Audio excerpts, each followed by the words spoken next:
Yamamoto, the mastermind behind Pearl Harbor and Japan's tragic genius. Introduction. Hello everyone, and welcome to today's radio program. Today, we're stepping into the extraordinary life of Isoroku Yamamoto, a towering figure in Japanese naval history and a key player in World War II. As the commander-in-chief of Japan's combined fleet, Yamamoto is forever linked to the audacious attack on Pearl Harbor, an event that reshaped the 20th century. His story is a fascinating blend of brilliance, contradiction, and tragedy. He was a visionary who revolutionized naval warfare with his faith in air power, yet a reluctant warrior who foresaw Japan's doom in the conflict he helped ignite. Over the next 20 minutes, we'll journey through his life, from his samurai roots to his dramatic end, and explore the complex legacy he left behind. Yamamoto's tale is not just about battles. It's about a man caught in the currents of history, making choices that echo to this day. Let's begin. Early life and education. Isoroku Yamamoto was born on April 4, 1884, in Nagaoka, a city in Japan's Nagaoka prefecture, into a struggling samurai family. Originally named Takano Isoroku, his name, 56, reflecting his father's age at his birth. He grew up in a world of fading traditions. The samurai class was losing its prominence, and his family faced poverty, with scarce food and brutal winters testing their resilience. Yet young Yamamoto thrived, showing a knack for discipline and physical activity. In 1901, he entered the Imperial Japanese Naval Academy, ranking second among 300 candidates, and graduated in 1904, seventh in his class. The Academy's strict rules, no smoking, drinking, or socializing with girls, forged his iron will. His first taste of war came during the Russo-Japanese War of 1904 to 1905. Serving as a gunnery officer on the cruiser Nishin, he fought in the Battle of Tsushima, a decisive naval clash. A shell explosion cost him 2 fingers on his left hand and left shrapnel in his leg, forcing him into a 2-month recovery. This brush with death gave him a visceral sense of war's cost, but it also earned him respect among his peers. Years later, from 1919 to 1921, he studied at Harvard University in the United States. There he mastered English, explored American culture, and marveled at the nation's industrial might, visiting factories and naval yards.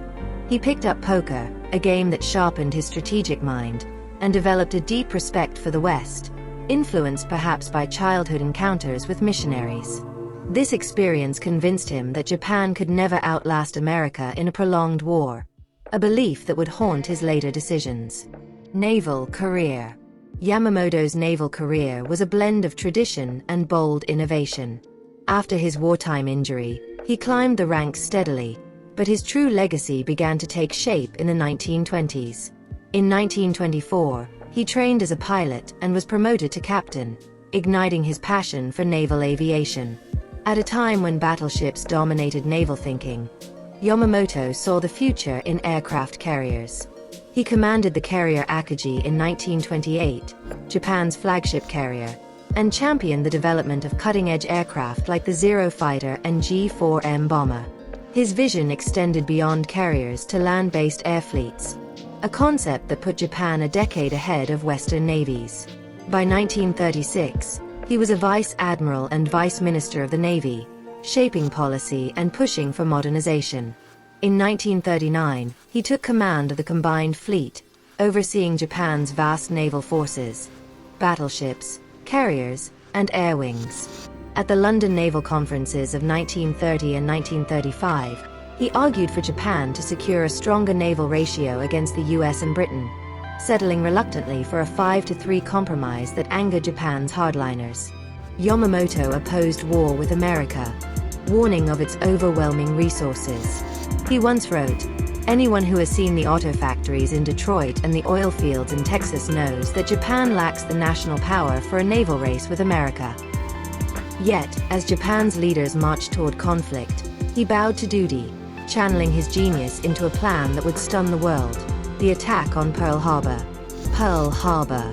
On December 7, 1941, Yamamoto's vision became reality with the attack on Pearl Harbor. Months of planning culminated in a daring strike on the U.S. naval base in Hawaii. 6 Japanese carriers, under Admiral Chuchi Nagumo, launched over 350 planes, bombers, fighters, and torpedo aircraft in a dawn assault. The results were staggering. 2 U.S. battleships sunk, 5 heavily damaged, and over 2,400 Americans killed. Airfields burned, and the Pacific Fleet reeled. For Japan, it was a tactical triumph, securing dominance in the Pacific for months. But Yamamoto knew the victory was incomplete. The U.S. aircraft carriers, his primary targets, were absent that day, safe at sea. He had hoped to cripple America's ability to strike back, but this oversight left a fatal gap. Privately, he reportedly said, "I fear all we have done is to awaken a sleeping giant and fill him with a terrible resolve." He was right. The attack unified the U.S., turning public shock into a war machine that Japan could not match. Pearl Harbor showcased Yamamoto's brilliance, his use of carriers and surprise, but it also set the stage for Japan's eventual defeat, a gamble that bought time but not victory. World War II and key events. After Pearl Harbor, Yamamoto led Japan's navy through a roller coaster of triumphs and setbacks. For 6 months, Japan swept across the Pacific, seizing territories from the Philippines to Singapore. But the tide turned in 1942. The Battle of the Coral Sea in May saw Japan lose a carrier, a warning sign. Then came the Battle of Midway in June, a disaster. Yamamoto, commanding 8 task forces, aimed to lure U.S. carriers into a trap. Instead, overconfidence and intelligence leaks led to disaster.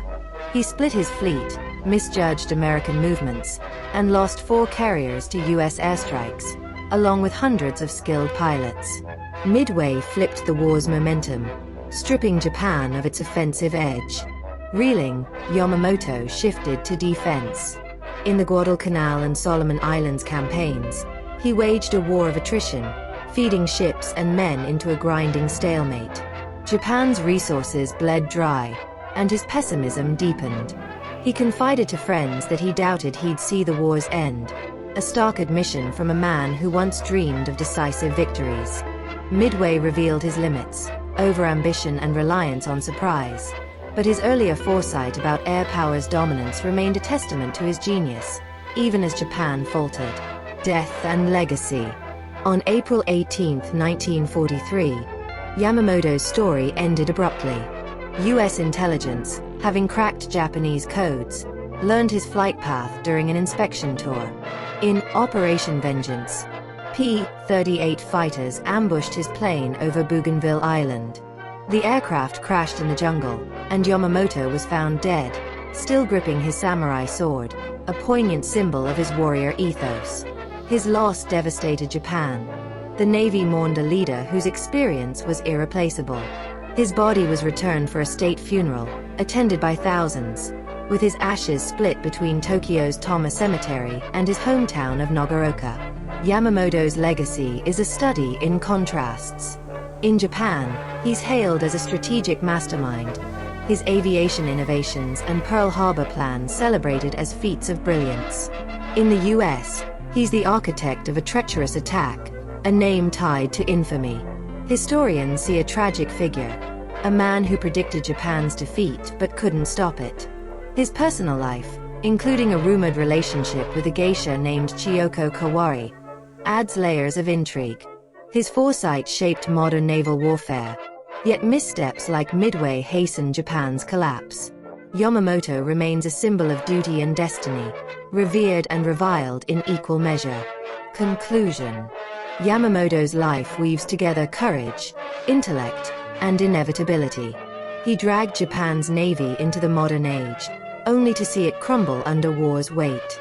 We stand in awe of his vision, aircraft carriers as the future, and ache at his entrapment in a conflict he dreaded. His contributions endure, a blueprint for naval strategy, while his story mirrors war's harsh truths. Brilliance can falter, and foresight can't always defy fate. Thank you for joining us. Yamamoto's journey offers a window into World War II's complexity, its daring, its despair, and its human toll. He was a man of his time, shaped by samurai honor and global insight, whose choices still resonate. Until next time, goodbye.